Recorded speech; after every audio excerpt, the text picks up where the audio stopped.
शासन, मतलब इसकी संपदा है अहिंसा, सत्य, चौर्य, ब्रह्मचर्य, अपरिग्रह, अनेकांत, मैत्री भाव, कितने सारे सिद्धांत संपदा है। और भौतिक संपदा देखना है तो सम्मेद शिखर, गिरनार, चंपा, पावापुरी, कैलाश, शत्रुंजय, पालिताना, पावापुर, चंपापुर, कितने सारी संपदा, भौतिक संपदा। आज जमीन में से मूर्तियां खुदती हैं तो अक्सर कर तीर्थंकर प्रतिमा निकलती, नग्न दिगंबर मूर्तियां निकलती हैं, कहीं देवी देवता की मूर्तियां निकलती हैं, तो या तो वो उनकी यक्ष यक्षिणी रूप होते हैं, भले आजकल कई लोग उनको स्वीकार नहीं करते, नहीं पहचानते, और फिर शक्ति के पूजक लोग उन्हें देवी जी मान के ले लेते हैं, तो या तो यक्ष यक्षिणी होते हैं या फिर 1000 साल पुराने कोई देवता। बाकी तीर्थंकरों की मूर्तियां निकलती हैं 2000 साल पुरानी, 3000 साल पुरानी। कभी इसी मंदिर में निकली थी ढेर सारी मूर्तियां, बड़ा सारा टीला था, टीला खोदा, टीले के अंदर महावीर, किसी ने रखे थोड़ी ना है आज है। अमुक का घर वर्षों से बना था, नए सिरे से बनाने के लिए नई नींव खोदी कि उसमें से मूर्ति निकल पड़ी, पहले ही उनका घर वहां 200 साल से बना था। तो मतलब ये कि बहुत प्राचीन शासन है, बहुत समृद्ध शासन रहा है, सारे लोगों की इसके प्रति बहुत मान्यता थी, बहुत प्यार था, सारी दुनिया इस तरह के सिद्धांतों का अनुसरण करती थी। चंद्रगुप्त मौर्य के काल में बहुसंख्यक लोगों का ये धर्म था, लेकिन लोगों की कमजोरियां, सत्ताओं का आना जाना, संप्रदायों का उठा पटक, फिर भी जो कुछ है आज वह भी अपने आप में परिपूर्ण है, बहुत है। तो श्रीमद् परम गंभीर, बहुत गंभीर शासन है ये, बहुत गंभीर, ऊपर ऊपर समझ में नहीं आ सकता है जोशी जी। लोगों की मान्यता केवल है कि भगवान जी का अभिषेक कर लो, करो, अच्छी बात है, ये तो जैनी लोग भी करते हैं और सब लोग करते हैं। फिर मांस नहीं खाना, शराब नहीं पीना, ये भी बहुत अच्छी बात है, बहुत सारे जानवरों की रक्षा होगी, और दारू नहीं पियोगे तो परिवार शांत रहेगा, संसाधन जुटते जाएंगे। लेकिन हो ये गया है कि केवल इतनी सी बातों को ही लोगों ने धर्म मान लिया। ये तो धर्म का एक बाहरी अंग है ही, लेकिन अंतरंग धर्म का अंग है अत्यंत शांतता, पूर्ण निष्प्रहता, आकृतित्ववाद, और शरीर को अलग और आत्मा को अलग अनुभव करना। इतनी हिम्मत कोई नहीं जुटाता। कई बार तो त्यागी भी इतनी हिम्मत जुटाने में घबराने लगता है, ऐसा होता, ऐसा थोड़ी ना है।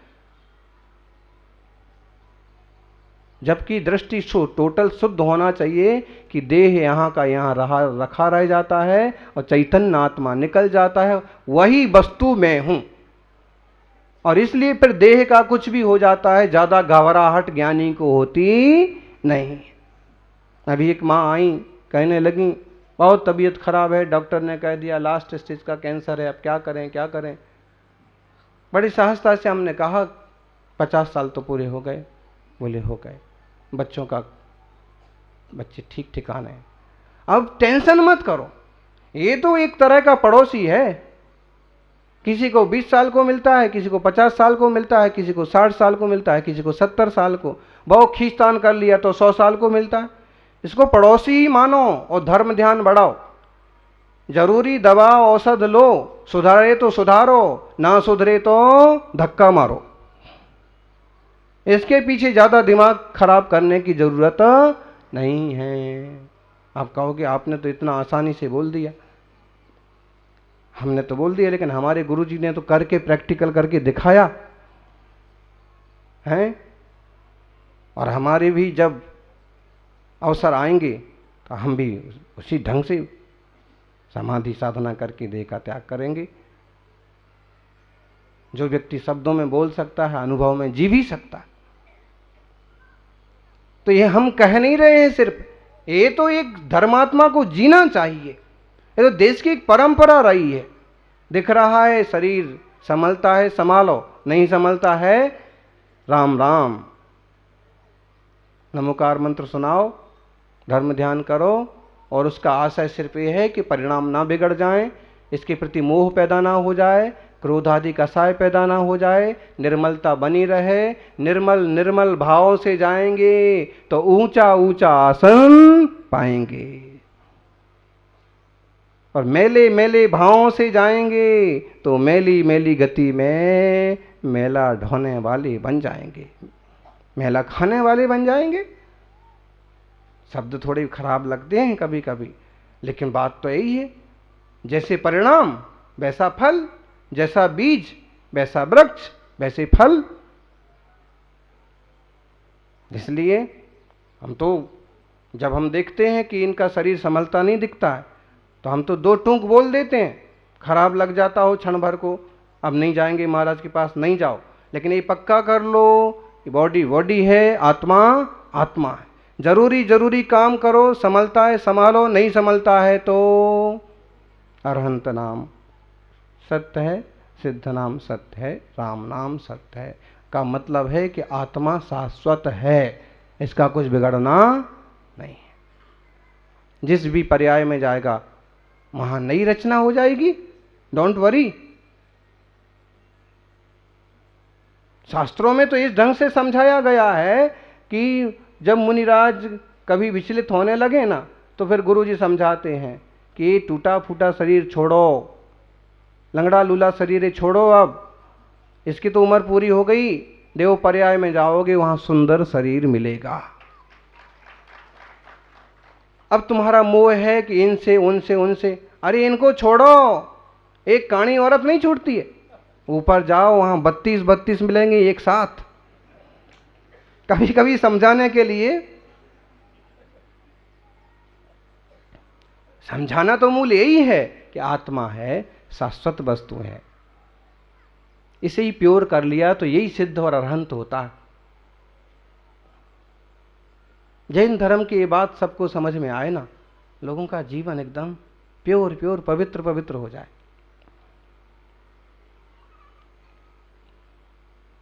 तो जियात त्रैलोक्य नाथस्य श्रीमत् परम गंभीर स्याद्वाद मोग लांछनम। इस परम गंभीर शासन है, इस गंभीर शासन को कुछ छिछले लोगों ने बड़ा मेला कर दिया। गंभीर पद के लिए गंभीर व्यक्ति चाहिए। आचार्य के आसन पर तुम किसी जोकर को बिठा दो, क्या करेगा?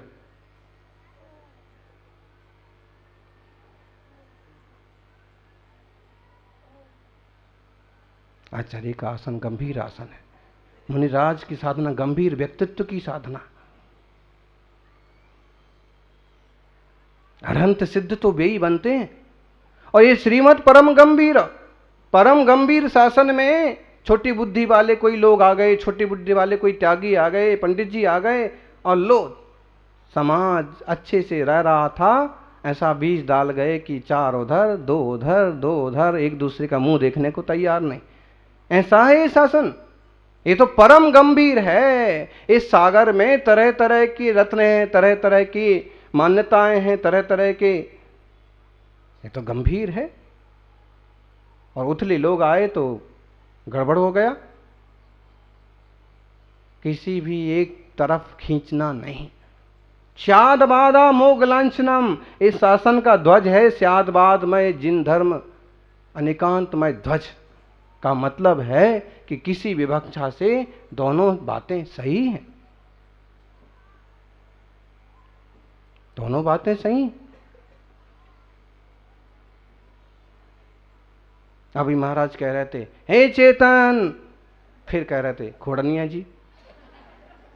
अब बताओ दोनों में सही क्या है? चेतन सही है,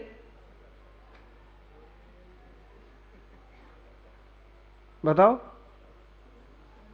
दोनों सही हैं। एक संबोधन तो उसकी शुद्धात्मा की दृष्टि से दिया कि तुम चैतन्य ज्ञायक आत्मा हो, और दूसरा संबोधन एकदम व्यवहारिक, मतलब एक तरह से उसकी मनुष्यता भी गौण हो गई, जैन धर्म भी गौण हो गया, और किसी गांव से आके यहाँ बसे, उस गांव का आसरा लेकर के वो शब्द उसका संबोधन हो गया, एकदम व्यवहारिक प्रयोग। लेकिन दोनों अपनी जगह सही हैं। क्यों? आप वो शब्द लेते हो, और वो सुनते हैं, स्वीकार करते हैं, हाँ मैं ही हूं। आप बोलो ना कौन है कांग्रेस अध्यक्ष और कौन है यहाँ का दिनेश खोड़निया, तो मैं ही हूं। लेकिन उसी को जब निश्चय दृष्टि से देखते हैं तो फिर कहा जाता है कि मैं नाम नहीं हूं, देह नहीं हूं, प्रपंच नहीं हूं, मैं गायक चैतन्य आत्मा हूं। अध्यक्ष भी किसी ने थोपा है, नाम भी किसी ने थोपा है, शरीर भी मेरे ही द्वारा खाना पीना करके विकसित हुआ है, माँ बाप ने बढ़ाया है, और सब ऐसी निर्मल दृष्टि से देखते हैं ना, तो व्यवहार में सबको मानते हुए भी एक सच्ची दृष्टि क्या बनती है, फिर आत्मदृष्टि बनती है कि ये सब तो जो है सो है, लेकिन इससे हटके मैं कुछ स्पेशल हूं। ये सब न रहेगा तो भी मैं तो रहूंगा। क्या? मान लो जैसे आप हैं, आप पहले कुछ और कहलाती थी और फिर इनसे किसी से आपका पाला पड़ गया है। साह की बिटिया थी और पहुंच गई गोवाड़िया के यहां, तो पहले कहलाती थी मान लो चंदना साह, अब क्या हो गया, चेंज हो गया ना। ये चीजें तो चेंजेबल हैं। अध्यक्ष से हो सकता है कि हम संरक्षक बन जाएं, ये चीजें चेंजेबल हैं, लेकिन भीतर विराजित गायक चैतन्य तत्व चेंजेबल नहीं है, बदलता नहीं है। संपत जी, संपत मतलब ज्ञान, ज्ञान बदलता है, लेकिन वो अपने आप में ही बदलता है और रूप में नहीं बदलता है। और ये शरीर बदल रहा ना, ये भी अपने में पुद्गल में ही बदल रहा है, चेतन रूप में नहीं बदल रहा। फिर इसको पराय इसलिए कहते कि पराय रियली है, ये अलग द्रव्य है और चैतन्य अलग द्रव्य है। ये सारी बातें तो वीर शासन में बहुत गंभीरता से अनेकांत से कही हैं, अपन होगा धीरे धीरे समझेंगे। तो श्रीमद परम गंभीर और शादवाद अमोघ लांछनम जिया त्रैलोक्यनाथ शासनम, जिन शासनम, वीर भगवान का ये शासन जयवंत हो। भगवान के मंदिर बनाना, पावापुर बनाना, जनालय की प्रतिष्ठा करना एक तरह का धन्यवाद है, एक तरह का धन्यवाद। अभी बड़ा सारा मुख्यमंत्री ने आपके लिए घोषणा कर दी, भाई पूरे गांव वाले धन्यवाद देने चलो और मुख्यमंत्री का एक बड़ा सा फोटो लगाओ, है ना, धन्यवाद है। ऐसे ही भगवान का मंदिर और पूजा एक तरह का धन्यवाद है कि ये धन्य है आपने हमें ये मार्ग बताया, ये मार्ग ना बताया होता तो हम कहाँ और तुम कहाँ। तुम तो सिद्ध शिला पर हो, लेकिन हमारा क्या होता। इसलिए पूजा भी जरूरी हो जाती है। अपन इन सब चीज़ों को धीरे धीरे समझेंगे, आप लोगों को बहुत अच्छे से ध्यान में आएगा, खासकर युवाओं के लिए। बहुत बार ऐसे लगता है ना, भारभूत लगता है धर्म, लेकिन अपन ऐसी कोशिश करेंगे कि वो भारभूत ना लगे। रियली रिलीजन वास्तविक क्या है, और अपन उस तरह से सोचेंगे, बोलेंगे। जय बोलिए वीर भगवान महावीर स्वामी की। वर्तमान जिन शासनाय वर्धमान महावीर भगवान की। जोर से आचार्य श्री आदि सागर जी महाराज की, आचार्य श्री महावीर कीर्ति जी महाराज की, तपस्वी सम्राट गुरुदेव आचार्य श्री सन्मति सागर जी महाराज की। पेड़ ऐसा पकड़ना जिसकी जड़ मजबूत हो। कभी कहीं से कूद रहे हैं, कहीं चढ़ रहे हैं, तो पेड़ ऐसा पकड़ना जिसकी जड़ मजबूत हो, और काम ऐसा करना जिसका परिणाम अद्भुत हो। कमजोर पेड़ की डाल पकड़ोगे, पेड़ भी गिरेगा, तुम भी गिरोगे, डाल भी टूटेगी, तुम्हारे दांत भी टूटेंगे, हाथ पांव टूट जाएंगे। तो पेड़ ऐसा पकड़ो, डाल ऐसी पकड़ो जो मजबूत हो। बंदर भी एक पेड़ से दूसरे पेड़ पर कूदता है ना, तो पहले परख लेता है। जिसमें लंगूर तो इतना होशियार होता है कि पास में पहुंचने के बाद भी उसे लगा कि डाल बराबर नहीं है तो रिटर्न भी हो जाता है, है ना। ऐसे ही जीवन में काम ऐसा करो जिसका परिणाम अद्भुत हो। और काम पर हम लग भी गए लेकिन लग रहा है कि काम बराबर नहीं है, जो रास्ता पकड़ा है बराबर नहीं है। बंदर के वंशजो लंगूर की तरह रिटर्न होना सीखो।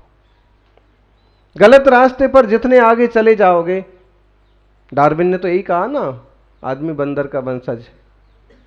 महावीर स्वामी कहते हैं आदमी आदमी है, बंदर बंदर है।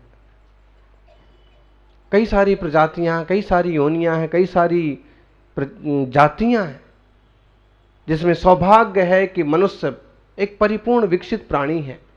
बाकी सबकी आत्मा अमुक अमुक कर्म के उदय से अमुक अमुक तरह की आवरण दशा में पड़े हैं।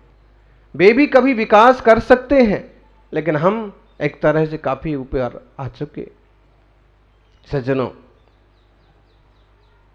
वीर शासन, महावीर स्वामी का शासन, और इस शासन के लिए आचार्य श्री मूलाचार में लिखते हैं, कैसा शासन है जिन शासन शब्द वीर शासन शब्द।